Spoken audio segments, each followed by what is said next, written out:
Are you guys having fun? I'm sure you would have learned a lot today. I'm just gonna, you know, take it easy on you guys a little bit. So my name is Ananya Shanbhag. I'm a dancer and an actor, and I've acted in a short film called Anuja, which is on Netflix, which was nominated for the Oscars 2025. And thank you so much. Well, this part of my life seems to be the most interesting for everyone. Like, I tell people I have been dancing for 15 years, but they're like, what did you wear for the Oscars? Like, okay, you don't want to know anything about my dance? That's fine. But today I want to talk to you all as a fellow student. I finished my 10th grade about 5 or 6 years back, so it's not been very long. And I'm seeing very little children today, and I just want to tell you, I know what it feels like. I know how hard it can be. I know how challenging it can be, seeing so many people, wanting to choose, oh, what do I do next? What do I do for my career? How do I earn money and all of that? I have gone through it all, and I just want to tell you, you're fine. You're going to find your way eventually. So I want to ask you guys, what do you want to do when you grow up? You all can just say a few things.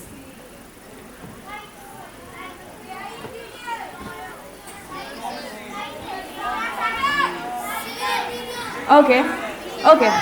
Wow. All right, okay.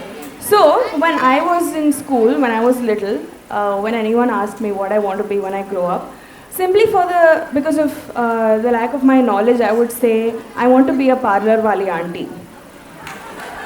Yeah, I thought it would be a lot of fun to paint nails and do hair and makeup for other people. Until one day my school took us for an educational trip to the National Defense Academy in Pune. And I could see only boys and only men over there. And I asked my friend, hey, why are there no girls here? And she said, maybe to be a woman at NDA, you have to be a nurse or a doctor. I said, oh, okay. That's not the case today, but back then it was. So I completely abandoned my dream of wanting to be a parlor wali auntie, and I set my new goal of wanting to be a doctor. And then I worked towards it. I studied very hard, went for tuitions for maths and science, made that my strong subject. And then naturally, when you go to 9th grade, you have to look for colleges that you want to join after 10th. And when we started doing that, we came across St. Xavier's College, Mumbai. Are you guys familiar with the college? Pretty famous, yeah. And I saw how pretty it is, okay? And then I was like, this is the college I want to study in. And then my parents were like, what about wanting to be a doctor? I was like, that's fine. I want to be in an aesthetic-looking college. So I abandoned my dream of wanting to become a doctor because I wanted to go to St. Xavier's College. And I worked towards it. I studied social science now, made my history, geography strong, got good marks, got into Xavier's. And then I was like, now what do I want to do? I came to the college that I like. Now what? And I had no answer. I didn't know what I wanted to do for my career. And then for 2 years, I was completely lost. Until one day, my mom said that you need to study something. You can't just go to college and come back every day. So I started looking for another college, and I took admission at Christ University, Bangalore, to study psychology. And then I wanted to become an industrial psychologist. So I thought I found my path once again until I was lost once again. But the one thing that remained constant across so many years was dance. That was one thing that I never ever abandoned. It stayed with me. And if I can say, it guided me to do the next best thing. Because that's what I've learned from dance. Every beat that is about to come next, you have to catch it in such a way that the audience doesn't look away from you.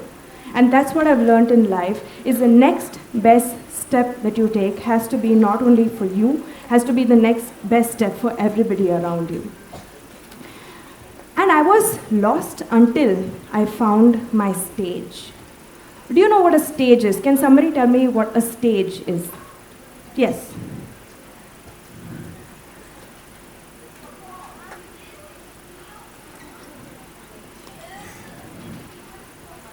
Okay. So it is a floor, it is a platform where you perform, right? Allow me to change your perspective a little bit. It's not a physical structure or a physical place, okay? It's a different world, a different realm where your body transforms itself when you do something that you love. For me, my stage might be an auditorium or a hall, but it can also be my bedroom, my dance class, the streets where I sometimes record my videos, and yes, the stage. Because that's where I truly do something that I love. Is my stage and your stage the same? No, it's not. Because the stage, it's limitless. It can be your notebook, it can be the kitchen, it can be a microscope, it can be your computer, it can be anything that makes you happy. So I'm going to answer 2 questions. Why you need to find this stage and how can you find this stage? So I've realized that anytime I feel low or I feel unhappy, the one thing that makes me or lifts my mood up is movement.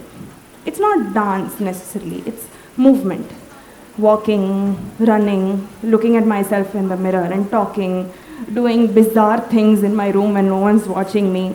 All of that makes me happy. And that's for no one to watch. It's for myself. And I would do that even if no one cheered for me, even if no one clapped for me, or even if no one watched. And that's when I knew that, hey, this is my stage. So, next time when you feel lost, ask yourself this. Is this something that I will do even if no one cared? Will I show up for this every single day? Am I willing to put efforts into it? Does it make a difference in my life? And mind you, it doesn't have to be your talent. You don't have to be the best at it. And it can also change over time. But that one moment, your heart will tell you, this is it. And after a few years, it can point in another direction and tell, oh wait, that is also it. And that's okay. You've just found another thing that gives you happiness. And this is not eventually to make your career or anything like that. It's to make you a person who is ready for a career for life. Because art and passion, it's more than just a luxury. It's a necessity. It's dug somewhere deep within, and it's there for you to find it. And you need to find it because it gives you purpose.